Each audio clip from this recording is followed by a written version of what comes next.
Hi, welcome to our channel of IGNOU Audio Books, Indira Gandhi National Open University, School of Social Sciences, SOSS, Master of Arts, Economics, MEC, Semester 2, MEC 104 Economics of Growth and Development, Block 1 Introduction to Economic Growth, Unit 1 Economic Growth, Concepts and Measurement, 1.0 Objectives. After going through this unit, you will be able to define the concept of economic growth, distinguish between economic growth and economic development, right?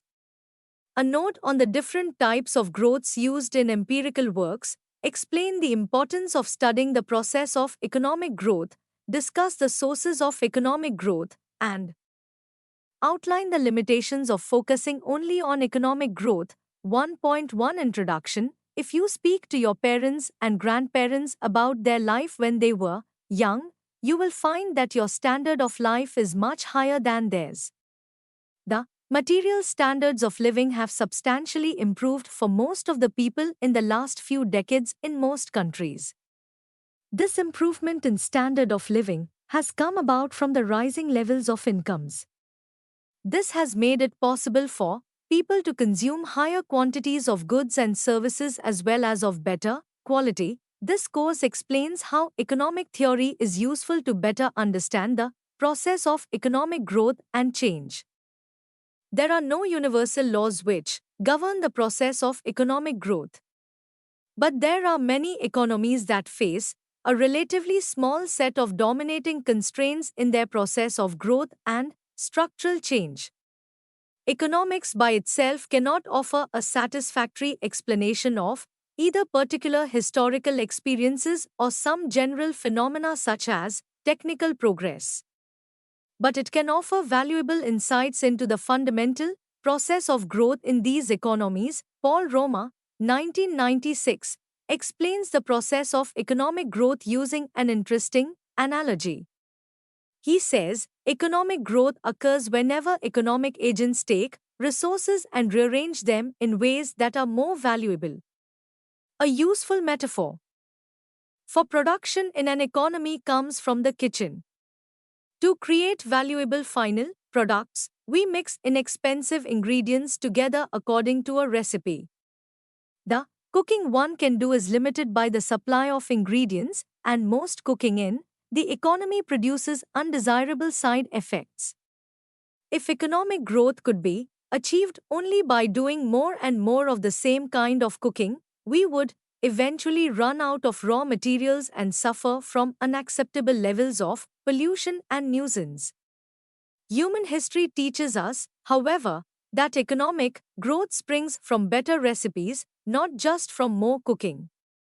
New recipes generally produce fewer unpleasant side effects and generate more economic value per unit of raw material.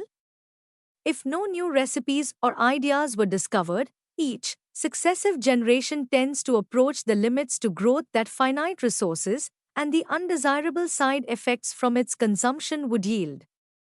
But every generation also underestimates the potential for finding new recipes and ideas. Human beings consistently fail to grasp how many more ideas are yet to be discovered. Possibilities do not merely add up, but multiply with time and people as they interact. 1.2 What is economic growth? In simple words, economic growth occurs whenever people take resources and rearrange them in ways that are more valuable to the society. Economic growth may therefore be defined as a rate of expansion that can move an underdeveloped country from a near subsistence mode of living to substantially higher levels in a comparatively short period of time. This means that such a transformation should happen in decades rather than centuries. Historically, rapid economic growth has been accompanied by greater industrialization. Hence, more precisely, the process of economic growth can be described as greater commercialization of economic activities. It follows therefore that a simple formal definition of economic growth is that it is an increase in the level of output of goods and services that is sustained over a long period of time and one that is measured in terms of value added. The process of economic growth is essentially a dynamic concept as it refers to a continuous expansion in the level of output. This means that it refers to forces that generate a positive rate of change over time. It does not merely refer to the forces that lead to discrete or one-shot change from a lower to higher level of output which are temporary and short-lived. The term output expansion means that growth in total output in per capita terms. An increase in the former is referred to as extensive growth, whereas an increase in the latter is called the intensive growth. The latter one is important in the context of increase in the standard of living of the population subsisting in the lower rungs of the country. The former is significant when one wants to examine the aggregative phenomenon like economies of scale. A distinction can be made between level of output and output capacity. Most growth theories implicitly deal with the changes in output capacity. But actual changes in output over time are influenced by the ability of an economy to utilize the existing capacity effectively. It must therefore be kept in mind that for an economy, growth of output at 2 points of time may be influenced by different degrees of utilization of capacity. Thus, in the long-term analysis, one cannot ignore the effects of the short run completely. Another important issue in the context of growth process is the incorporation of the changes in the quality. This is an integral part of the growth process since both the factor and the commodity markets are characterized by these changes. For instance, in the commodity markets, economic growth leads to not only increased output but also to newer and better products. In the factor markets, economic growth brings improvements in skills of workforce. This can be due to the more efficient and safer types of machinery. The process of economic growth may also lead to changes in the form of economic activities. This is referred to as a structural shift in the economy. This means that the economy moves away from being largely rural and agriculture-based to urban and industry-based. The most fundamental change that economic growth has by far created is the widening of the range of choices that become available in an economy. Economic growth creates the potential for the society to usher in healthier and better educated population. It thereby improves the quality of life for people. 1.3 Distinction between economic growth and development. The term economic growth refers to sustained increases over time in a country's real output of goods and services. The term real output means it is value added or output minus inputs. Such output is generally measured by gross or net domestic product, GDP or NDP. The term economic development, in contrast, is much more comprehensive. It implies progressive changes in the socio-economic structure of a country. Viewed in this way, economic development involves a steady decline in agriculture's share in the GDP and a corresponding rise in the share of industrial and the services sector. Such a transformation in the economic structure is invariably accompanied by a shift in the occupational structure of labor force and an improvement in its skill and productivity. Hence, compared to the objective of development, economic growth is far easier to realize. In other words, the process of development is far more pervasive. This is because, apart from a rise in output, it involves changes in the composition of output as well as a shift in the allocation of productive resources to ensure social justice. Many a times, we tend to use growth and development interchangeably. Growth in the real income is supposed to contribute to an overall increase in the standard of living of the people in general. Hence, while growth is necessary for development, it is not sufficient for development.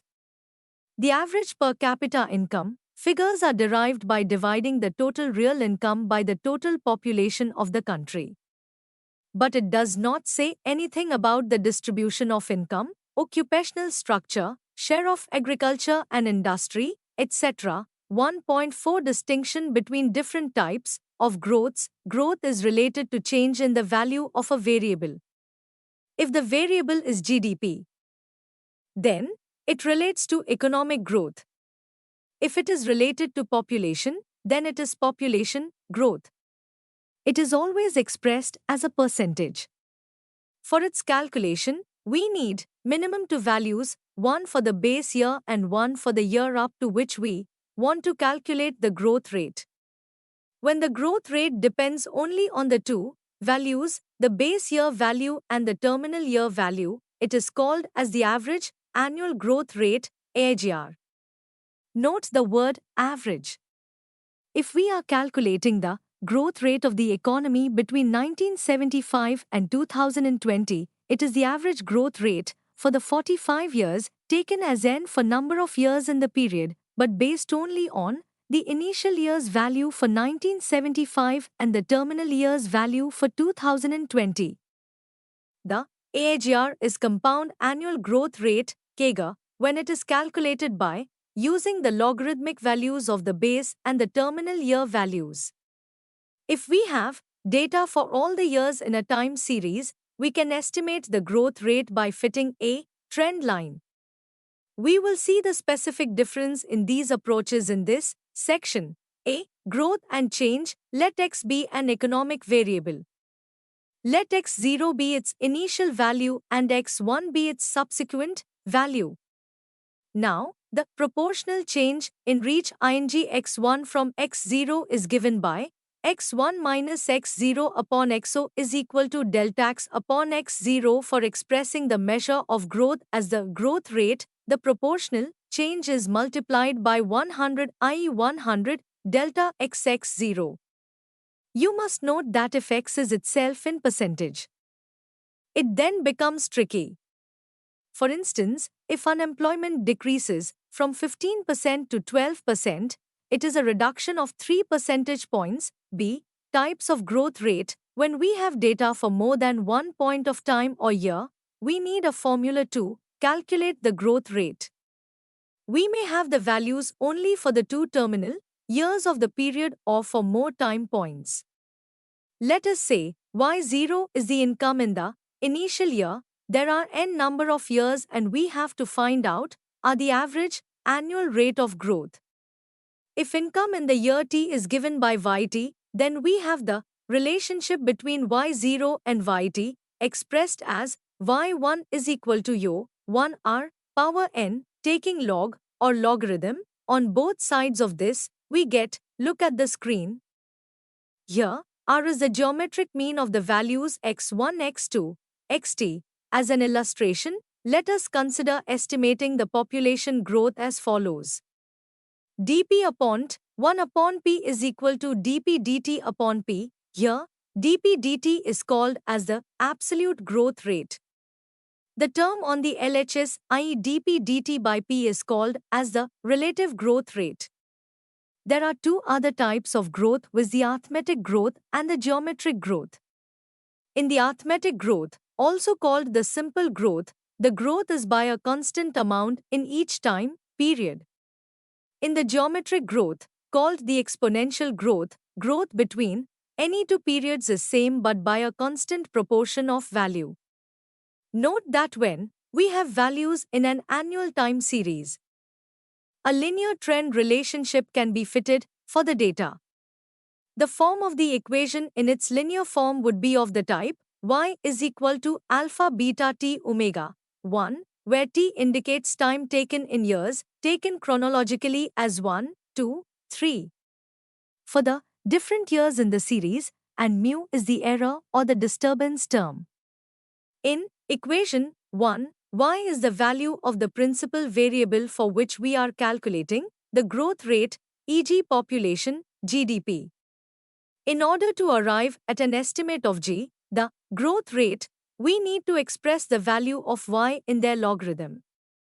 For a constant growth series, we have the equation in the form yt is equal to y0, 1g, powers t, 2, where g is equal to yt minus 1 upon yt minus 1 is the constant proportionate rate of growth per period. Taking log on both sides of 2, we get ln y is equal to alpha plus beta, 3, where alpha is equal to in y0 and beta is equal to in 1 plus g. If one suspects that a series has a constant growth rate, plotting the log of the series against time provides a quick check.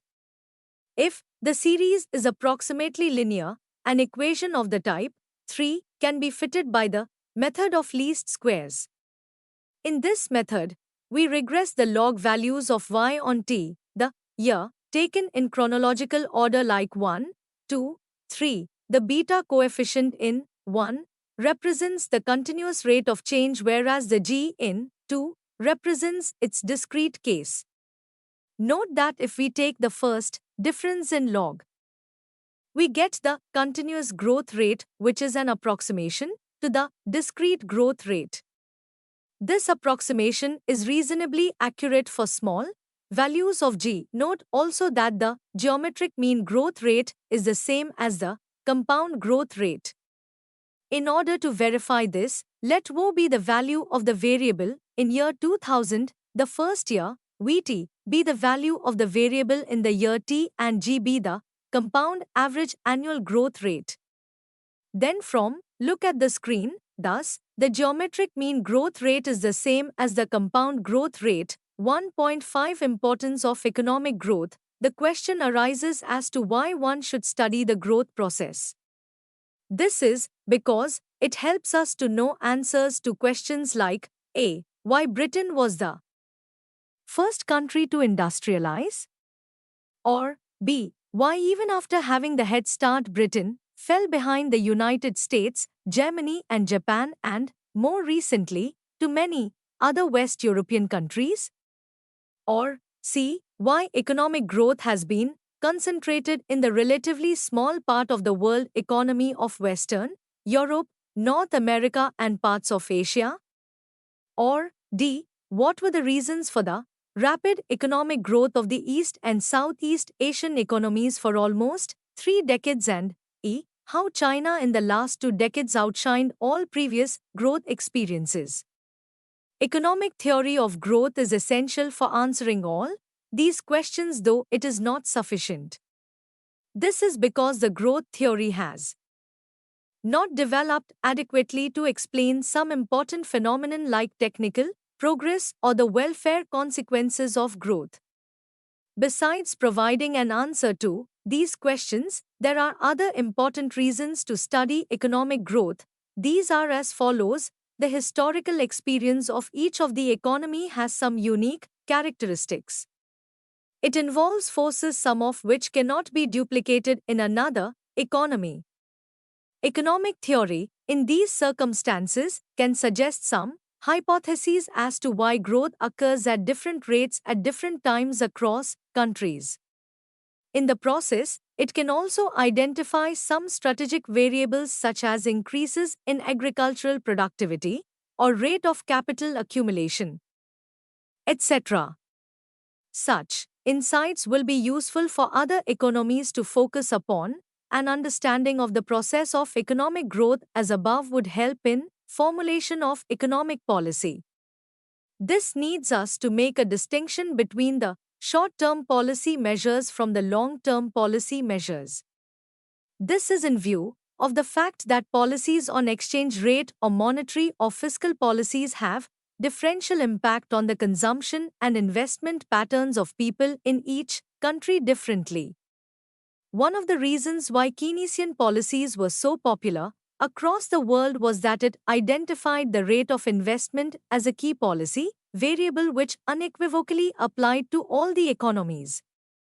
However, it also proved inadequate because it was not able to offer any potential relationship between productivity and real wages. Cross-country differences in growth rates over a few decades has the potential to substantially alter the per capita incomes in the countries.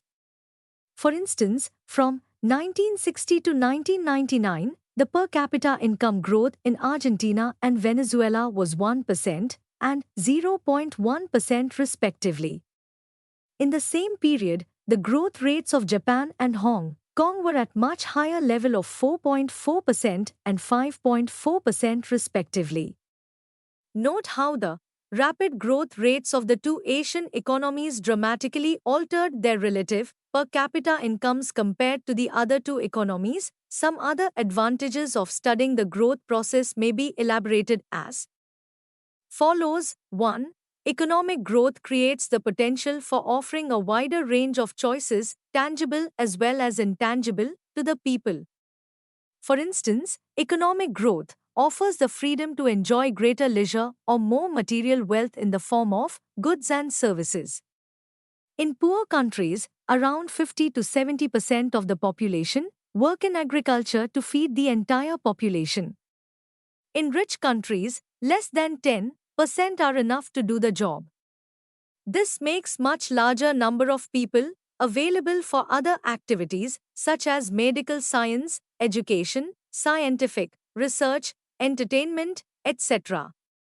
So, economic growth makes it possible to release people from the basic task of growing food to the more complex and productive economic activities that will serve the larger interests of the society. 2.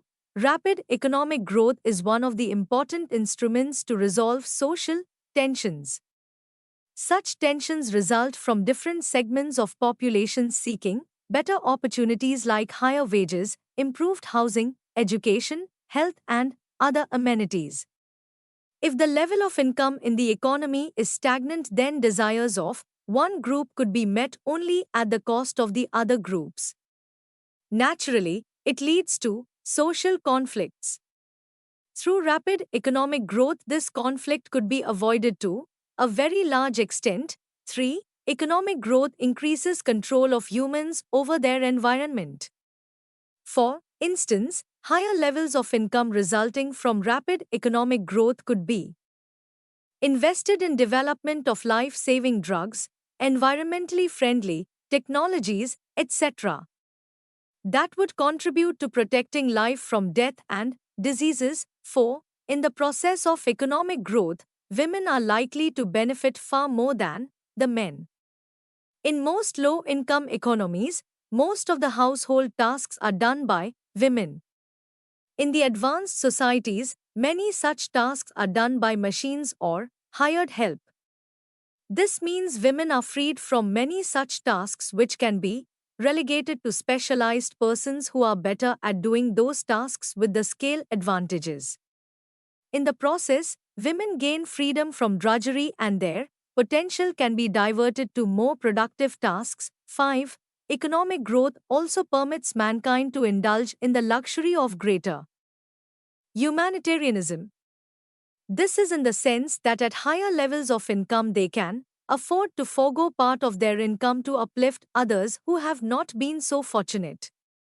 6. By far, the process of economic growth has been found to be the most effective to alleviate poverty. The best example of this is the experience of China, India, and countries of East and Southeast Asian economies, which are characterized by the common feature of high levels of poverty at one time and rapid economic growth at others. Huge numbers of people have been lifted out of their poverty in these countries. This effect of growth on poverty was at one time termed as the trickle-down effect. However, since this effect was inadequate, policies to directly help such vulnerable people were adopted in later years. This was possible by the higher amounts of wealth garnered by economic growth in these countries. 1.6 Sources of economic growth. There are three major sources of economic growth. These are I. Investment in physical and human capital, 2. Technological advances, and 3. Institutional and policy changes that improve the efficiency of economic organization. Among the other factors which are also important are I. Competitive markets, 2. Stable prices, 3. Free trade, 4. Flexible capital markets. We avoidance of high, marginal tax rates, 6. Secured property rights, and 7. Political stability. In particular, we can elaborate on the following four major factors which influence or determines the pace of economic growth. Capital formation. More capital generally means more production, and more production means more growth.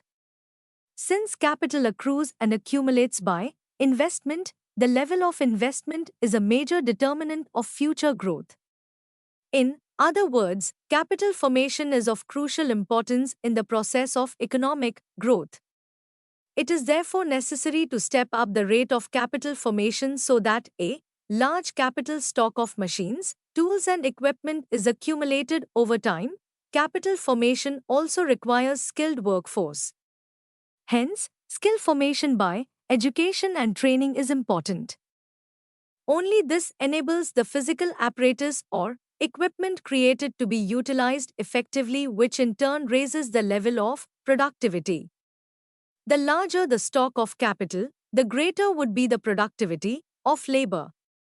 Experience of other countries suggests that a high rate of capital formation is required to trigger rapid economic growth. For instance, in Japan, investment rate between 1913 and 1939 averaged 16 to 20%.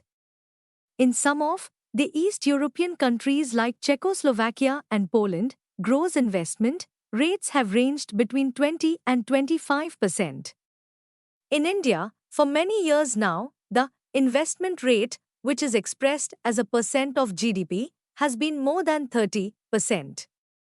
In particular, in 2021, India's capital investment as percentage of GDP was 31.2%. Capital output ratio. Another determinant of economic growth is the capital output ratio. The term capital output ratio refers to the number of units of capital required to produce 1 unit of output. Capital output ratio thus reflects the productivity of capital in the various sectors of the economy at a point of time. The capital output ratio is not only different for different industries and different economies but also varies over a period of time. There is no unique capital output ratio that is applicable to all countries at all times. Much depends on the stage of economic development in which a country is at any given point of time. For instance, in the early phase of growth process, when a country is making investment to build up its economic infrastructure, like building, irrigation works, hydroelectric projects, roads, railways, etc., the corresponding additions to output will be small. But with passage of time, as the potential of capacity created is utilized to the full, there will be increased returns in the capital output ratio. Basic industries like iron and steel, machine tools, engineering and metallurgy are more capital intensive than consumer goods industries. Consequently, in the initial years of development, when the economic foundations are being laid, the aggregate capital output ratio tends to be unfavorable. This means, in certain sectors of the economy, output can be increased with comparatively small additions to output, while in other sectors, comparatively large additions to capital would be required. But as development gathers momentum and the emphasis is shifted to the production of consumer goods, relatively smaller increases in investment bring about large increments in output. In other words, the stage of growth and the mix of various types of investment determines the return on capital output ratio. Capital output ratio depends upon the efficiency with which the new types of capital equipments are handled. For this, the quality of managerial and organizational skill is important. Likewise, coordination of the investment program so as to develop simultaneous complementary economic activities has a favorable effect on capital output ratio.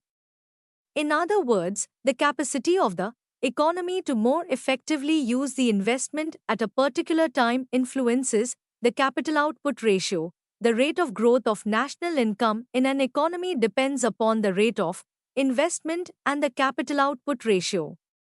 This means rate of growth of GDP is equal to investment to income ratio upon capital minus output ratio. In other words, to achieve high rate of growth of national output, economy has to operate on two variables, viz. A, to step up the rate of investment, and B, to generate forces which improve productivity, occupational structure. Another factor which determines economic growth is the occupational structure of the working population. Experience from all over the world suggests that in the process of growth, transfer of workforce from primary to secondary and then secondary to tertiary sector of the economy has invariably taken place. For instance, between 1870 and 1930, the proportion of workforce engaged in agriculture in USA declined from 54 to 23%, in France from 43 to 25%, and in Japan from 1980 to 48%. Thus, as the momentum of growth picks up, there is an optimum distribution of the workforce in different occupations. As this improves, there will be a more efficient utilization of workforce which will further boost the overall level of productivity of the economy. Technological progress. This is the most widely accepted source of economic growth. Technology makes it possible to produce more from the same quantity of resources or factors of production. This boosts the potential level of output of the economy. The pace of technological change will depend on I. the scientific skills of the country, 2. the quality of education, and 3. the amount of GDP devoted to research and development. 1.7 Limitations of economic growth. The process of economic growth has certain limitations as well. We should not lose sight of these in the blind race for growth, as these could have serious social and economic repercussions for the society, as happened in many of the Latin American countries. 1. Inequality of income. Growth rarely delivers its benefits evenly. Hence, the issue of distribution of the fruits of the growth process becomes the first important limitation of the process of economic growth. There is evidence to suggest that at least in the initial stages of development, growth tends to worsen the distribution of income. There is no doubt that rapid economic growth creates the potential means for alleviating poverty, which affects almost all the developing countries. With adequate state intervention, this potential has been used to significantly reduce the incidence of poverty in the economies of East and Southeast Asian economies, as well as in China and India. It is therefore possible to have economic growth without the majority of population being worse off, i.e., to adopt inclusive growth policies by which the fruits of expanded output can be made to reach even the marginalized sections of the population. From this point of view, even though economic growth reaches first the more powerful and the better off sections of the population, thereby initially widening the inequality in the society, it also contributes to significantly uplift those in the lower rungs of society. 2. Pollution and other negative externalities. The drive for increased output tends to put more and more pressure on the environment. The result will often be increased pollution, air, water, and noise. Traffic growth and increased congestion are prime examples of this. 3. Loss of non-renewable resources. The more we want to produce, the more resources we need to do that. The faster we use these resources, the less time they will last. This invariably leads to loss of non-renewable resources like oil, minerals, forests, etc.